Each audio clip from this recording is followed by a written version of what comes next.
Hey,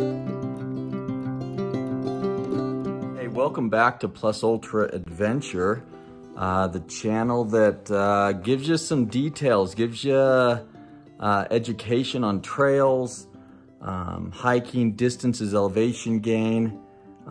We also go through some packing and some equipment and things to that effect. So thank you for joining us. Please feel free to like and subscribe, share it with others. That's how we continue to build this. And for those of you who've been on the channel for a long time, remember this was really just a challenge by my kids that said, hey, I don't know if we can do this. And I said, let's just get it done. And so we started building, and we don't do it that often, maybe once a week or so. But let's run through today what we're gonna pack for this weekend's trip. We're hiking Mount Elbert. So that's 14,000, about 440 feet. It's about 12 to 14 miles, depending on who you talk to and which website you look at.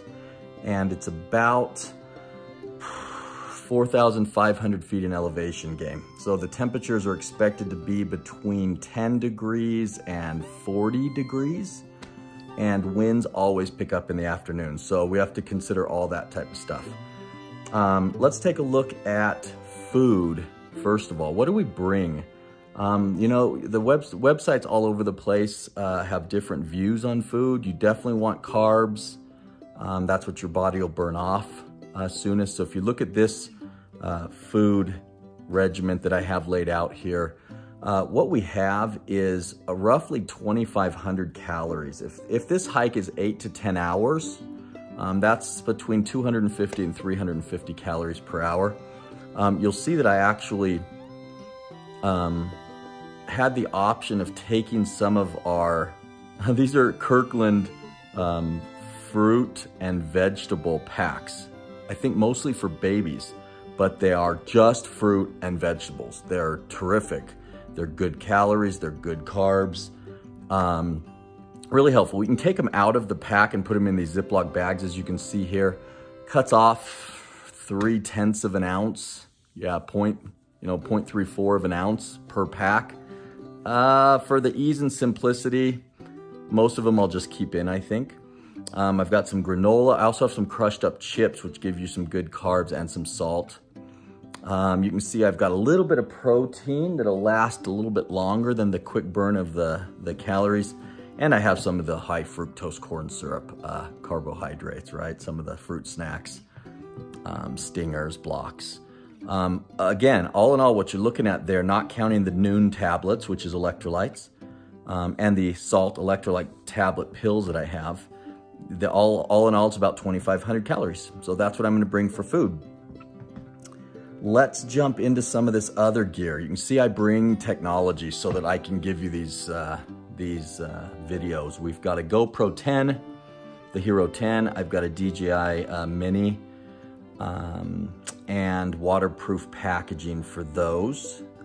I've got our little ditty bag here, right? So in this ditty bag, I tend to put, I always bring water, whether that be filtration or droplets. I tend to prefer these droplets, actually. Some extra batteries, some matches. We've got this bivy sack for in case of emergencies. We've got in the stuff bag, so it stays waterproof, I've got my puffy and a couple different kinds of gloves. It's gonna get really cold up there and really windy. In fact, what you don't see on here is goggles. I will bring goggles on this. When we hiked Quandary a year ago, it was a lifesaver. The winds picked up to 40, 50 miles an hour. And although they're not heavy cliff ranges up there, they're rounded domes up to that 14,000. You know, fighting that wind with regular glasses is not the most fun. So I'll bring a pair of glasses and I'll bring some goggles. In this case, unlike Quandary, you probably do need snowshoes. So we're bringing snowshoes and micro spikes. You can see that right there in the picture, in the camera. And I would recommend for most people, if you're doing a hike of this nature, you probably want 2 to 3 liters. I tend to drink somewhere around I think right here I've got 64 ounces, but 64 to 100 to 150 ounces. Okay, got a headlamp. Let's see what else we have here. I think that will be all that's in my backpack. You can see I have 4 different options of backpacks here for this trip. I will likely take the heavier, which is the winter pack, but it's much easier and nicer to carry snowshoes. It's about 3.5 pounds versus 2 pounds with some of these other Osprey. So I like my winter Osprey, my kind of spring, summer, fall Osprey here, 22 liter, is solid though for these kinds of hikes. All of this gear will, I think, easily fit into that 22 plus 10 liter Osprey, and I don't think I'll even have to open the 10. Now, I bring with me on the trip kind of a cooler with some food for the night before in case we can't find dinner. We're gonna be staying in Twin Lakes, at the Twin Lakes Inn. It's kind of like a lodge bar, and it's got about 8 or 9 rooms. It's gonna be awesome. Sport Slick, anti-chafing, but that's not the stuff I tend to bring on the hike. Some of our backup battery, charging cables, you can see that I just showed you there. And then for clothing that I'm wearing a thin merino wool underlayer with pants. That's debatable. Sometimes I don't wear that underlayer. My legs just don't tend to get cold. But I will wear a merino wool top, t-shirt, my Rab, more flannel merino wool outer, and a windbreaker. Okay, and then I will start cooler, probably put that windbreaker on, depending on what the coolness is of the morning. I've got a nice neck gaiter that I can pull up over, or balaclava. I have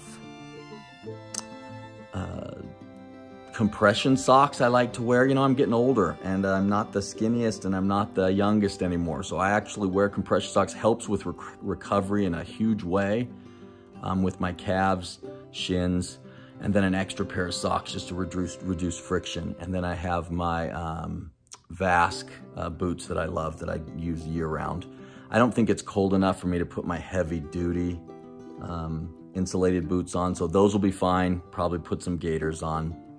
Make sure you bring sunscreen, chapstick, and I'm bringing some friends that have never gone over 14,000 feet, so I'm actually bringing one of these Boost Oxygen small tanks to help give people some help there, depending on what they're experiencing from an altitude sickness perspective. So here, hey, let me know what you think about this, this video. What did I miss? Would love your feedback, and look forward to sharing the hike with you in the next couple days. Thanks so much for joining, and like and subscribe. Talk to you later. Thanks, everybody.